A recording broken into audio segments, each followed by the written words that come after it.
Estas limitaciones que tenemos en cierta forma en los procesos de percepción nos hace que inclusive cuando estamos frente a otra persona, la percepción nos pueda dar distintas conclusiones respecto a lo que estamos viendo. Por ejemplo, existen las llamadas teorías implícitas de la personalidad. Cuando vemos a una persona que su voz, su apariencia, la firmeza con la que habla, digamos, la elegancia de sus movimientos, nos hacen implícitamente pensar, es una personalidad muy destacada, es una personalidad muy impresionante, una personalidad de mucha valía, simplemente por la percepción que tenemos de signos externos.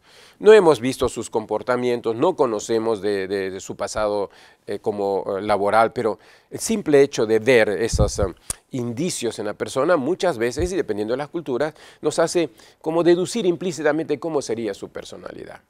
Muchas veces vemos personas que gritan, golpean, dicen, tiene carácter fuerte, cuando eso no es verdad. Una persona que golpea, una persona que grita, no tiene carácter fuerte, tiene carácter débil. Y cosa curiosa, yo he visto en mi larga vida laboral, he visto personas con el llamado carácter fuerte, pero casi siempre lo tienen con sus subordinados, nunca con sus jefes. Nunca nadie tiene carácter fuerte con su jefe, siempre es con la persona sobre la que tiene autoridad. Y repito, como decía Aristóteles, cualquiera puede enojarse es fácil, o sea, no es ningún mérito, pero enojarse con la persona correcta, en el momento correcto y en la intensidad correcta, decía Aristóteles, ese es un arte. Entonces, quitemos de la mente, por favor, el hecho de carácter fuerte. Eso no es ninguna justificación. Debería ser más bien la admisión de una debilidad. No soy capaz de controlar mis emociones. Bien, tenemos también factores externos. Cuando una persona viene de otra cultura, de repente de un país más desarrollado, inmediatamente mi percepción es influenciada y digo, caramba, el mensaje que trae debe ser muy importante, tengo mucho que aprender, cuando puede que no sea así. O la situación, el contexto, si me presentan una persona, me lo presenta, a su vez me lo presenta una persona muy querida, una persona muy respetada, inmediatamente digo, esta persona, implícitamente digo, o creo percibirla como una persona también respetada, como una persona que puede ser como un referente. Y al revés también, si una persona a la cual no tengo muy buena imagen, impresión, me presenta a otra persona, un poco como que también me hace pensar que probablemente tenga los mismos defectos que tiene la persona que me lo está presentando. Por otro lado, también influye en lo nuestro. Si estamos muy preocupados, quizás la persona que nos presente no nos va a impresionar tanto. Si estamos muy alegres, todo nos va a parecer muy bello. O si alguien tiene un defecto que yo tengo, de repente esa percepción hace que yo sienta un rechazo hacia esa persona. Entonces, en la percepción de las personas influyen tanto los factores externos a nosotros como los factores internos. Entonces, tenemos que ser cuidadosos de tratar de filtrar todos estos elementos que pueden distorsionar, que pueden crear un ruido en la correcta interpretación de los atributos de la persona con la que estamos interactuando. Y esto nos lleva a la llamada teoría de la atribución, que lo que se ha comprobado mediante una serie de estudios estadísticos es que cuando las personas observan comportamiento, cuando observamos comportamientos, siempre intentamos determinar si ese comportamiento es causado por elementos, factores internos a la persona o externos a la persona. ¿Okay?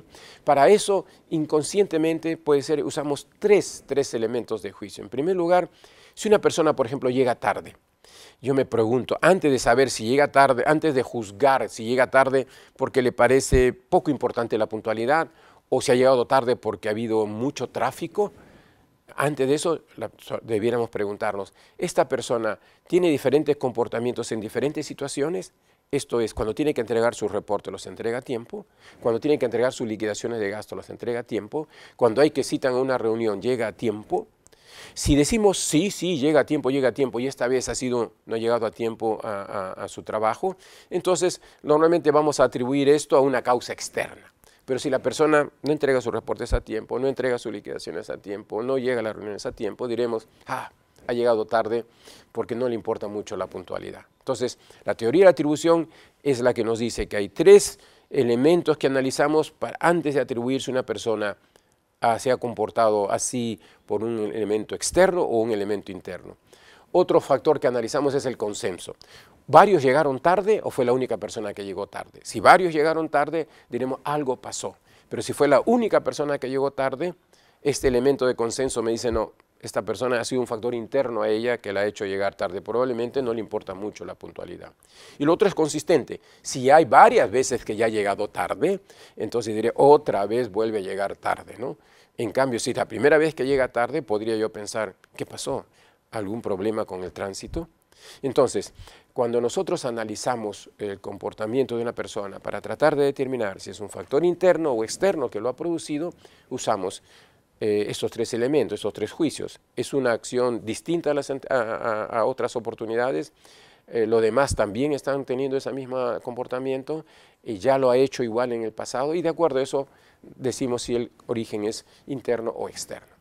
Pero tenemos entonces en esta gráfica, una persona tiene una conducta, tratamos de analizar, de juzgar si es un factor interno o externo y nos preguntamos, ¿es distinto a lo que haya hecho en el pasado? Si es distinto, entonces ha habido una causa externa. Pero si es lo mismo que se repite una y otra vez, es una causa interna de la persona.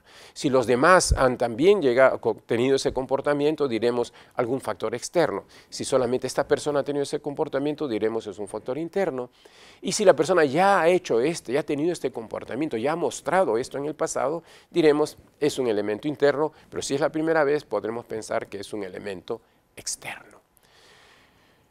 Así como hay la teoría de la atribución, tenemos el error fundamental de atribución. ¿Qué cosa es el error fundamental de atribución?